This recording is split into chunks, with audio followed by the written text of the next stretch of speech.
Mitch McConnell celebrating this stimulus that is going to presumably pass today.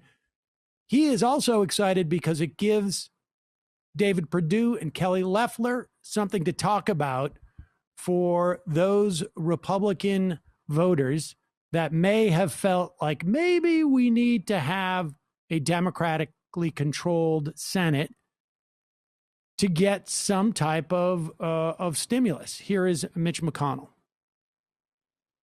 For the American people, we can finally report what our nation has needed to hear for a very long time. More help is on the way. Moments ago, in consultation with our committees, the 4 leaders of the Senate and the House finalized an agreement. There will be another major rescue package for the American people. As our citizens continue battling this coronavirus this holiday season, they will not be fighting alone. We've agreed to a package of nearly $900 billion. It is packed with targeted policies that help struggling Americans who've already waited entirely too long.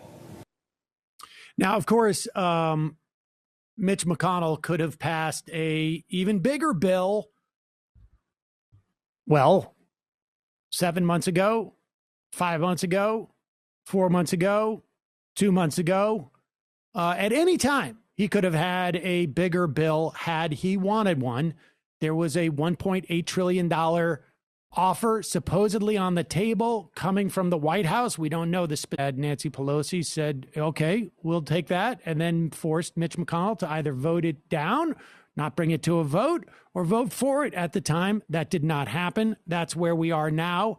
We will litigate that. I have been litigating that for, well, quite a long time. But here's Nancy Pelosi talking about this bill. Again, no city or state funding whatsoever. Not a dollar. Not a dollar.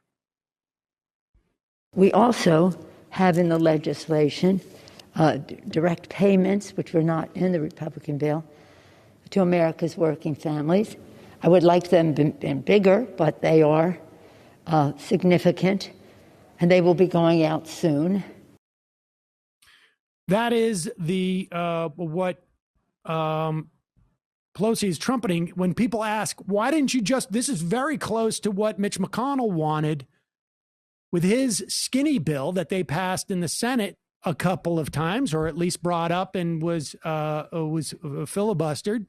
Why didn't you just take that? And it comes down to the $600 per person in a family if your family is under $75,000. That's helpful. I mean, there are some families that can't raise $400, but at this point, we're 9 months out. We're still maybe 6, 7, 8, 9 months out until, most people get vaccinated. That is woefully insufficient, and still giving McConnell and Kelly Loeffler and Perdue something to run on. I mean, yeah, and by the way, Steve Mnuchin is saying that these checks could go out within a week or something like that, that they could potentially be deposited into people's bank accounts quite quickly. I'm not sure if he's just posturing there, but say theoretically these checks hit people's bank accounts before the Georgia runoffs.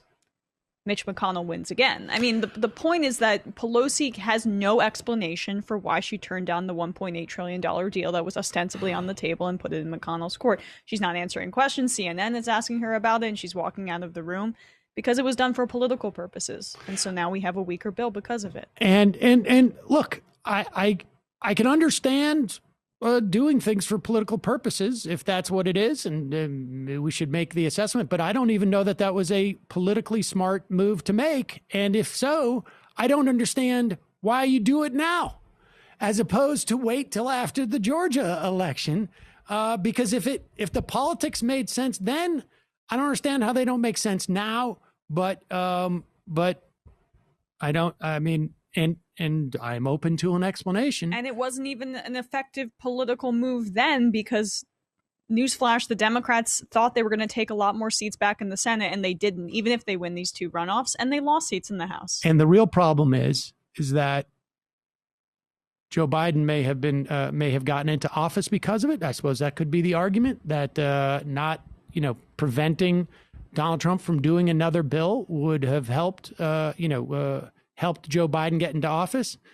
But Joe Biden's going to have a heck of a time, and the Democrats are going to have a heck of a time in 2022 if cities and states are engaging in massive layoffs and massive cuts to programs. That is how you a lack of government spending on those levels is how you're going to wind up with an anemic. It's about more than winning. It's about investing so they can win in 2022. Exactly.